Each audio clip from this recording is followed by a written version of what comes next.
खुद पर अटूट भरोसा करने वाली श्रद्धा को हत्या कर टुकड़े टुकड़े काटने वाला आफताब पूरे 6 महीने तक आजाद रहा। 3 बार पुलिस के सामने गया, लेकिन दिल्ली से मुंबई तक की तेज तर्रार पुलिस को कच्चा देकर बाहर आ गया। लेकिन अब उसका ताजा ठिकाना शनिवार से तिहाड़ है। जी हाँ, दिल्ली का तिहाड़ जेल नंबर 4 तिहाड़। कैदी का नाम आफताब अमीन पूनावाला। जी हाँ, देश के सबसे खौफनाक कत्ल को अंजाम देने वाला आफताब 3 दिन तक पॉलीग्राफ टेस्ट का सामना करने के बाद आखिरकार तिहाड़ पहुंच गया। कोर्ट में उसकी पेशी हुई और 14 दिन की पुलिस कस्टडी खत्म होने के बाद उसको इसी तिहाड़ जेल में भेज दिया गया। तिहाड़ में आफताब। जेल प्रशासन सतर्क, पल पल आफताब पर नजर।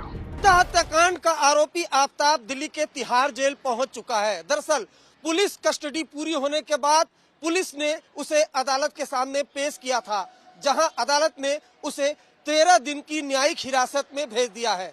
न्यायिक हिरासत में भेजते ही आफताब को तिहाड़ के जेल में लाया गया।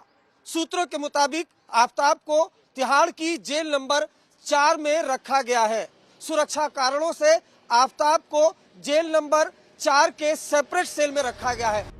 इसीलिए तिहाड़ जेल ने सारे एहतियातन इंतजाम किए हुए थे। सुरक्षा के लिहाज से उसको अलग सेल में रखा गया है। ये ऐसा सेल है जिसमें उसके साथ कोई कैदी नहीं है। सेल के बाहर हर वक्त एक पुलिसकर्मी तैनात रहता है जो उस पर नजर रखता है। ये वो सेल होती है जिससे कैदी को जल्दी नहीं निकाला जाता। तीसरी आंख यानी कैमरे की भी आफताब पर नजर है। आफताब को खाना देने से पहले भी उसकी जांच की जाती है। कुल मिलाकर आफताब तिहाड़ जेल में कोई गड़बड़ करने के बारे में सोच भी नहीं सकता। जेल में आफताब की पहली रात आराम से कटी। जेल सूत्रों की माने तो आफताब चैन से सोता रहा। इससे पहले थाने की हवालात में भी वो हर वक्त बेफिक्र सोता रहा और यही सिलसिला तिहाड़ में भी जारी रहा। आफताब केस की सुनवाई भी शनिवार को खास अंदाज में हुई। पुलिस ने जज से गुजारिश की कि अस्पताल में ही स्पेशल कोर्ट लगाकर सुनवाई कर दी जाए। इस पर जज राजी हो गए और अस्पताल पहुंच गए, जहां सुनवाई के बाद आफताब को न्यायिक हिरासत में जेल भेजने का फैसला किया गया।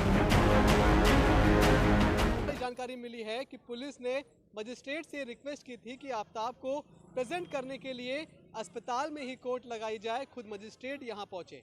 मजिस्ट्रेट ने पुलिस की ये बात मानी, रिक्वेस्ट मानी और इसी अस्पताल की कैजुअलिटी में खुद मजिस्ट्रेट पहुंचते हैं। आफताब के लिए स्पेशल कोर्ट लगाई जाती है और वहीं पर आफताब को पेश किया जाता है और फिर आफताब को जुडिशियल कस्टडी में न्यायिक हिरासत में भेज दिया जाता है। पुलिस ने न्यायिक हिरासत में भेजने से पहले ही आफताब के नार्को टेस्ट की भी पूरी तैयारी कर ली है। सूत्रों की माने तो शनिवार को जब रोहिणी के अंबेडकर अस्पताल में आफताब का मेडिकल हुआ तो उसमें वो जांचें की गईं जो नार्को टेस्ट के लिए जरूरी हैं।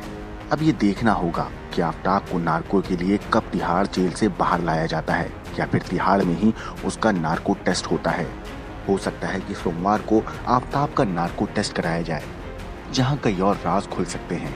इससे पहले शुक्रवार को उसका पॉलीग्राफी टेस्ट भी अधूरा रह गया था। आफताब का कई चरण में पॉलीग्राफी टेस्ट हो चुका है, लेकिन अब बारी नार्को टेस्ट की है। Bureau report, crime.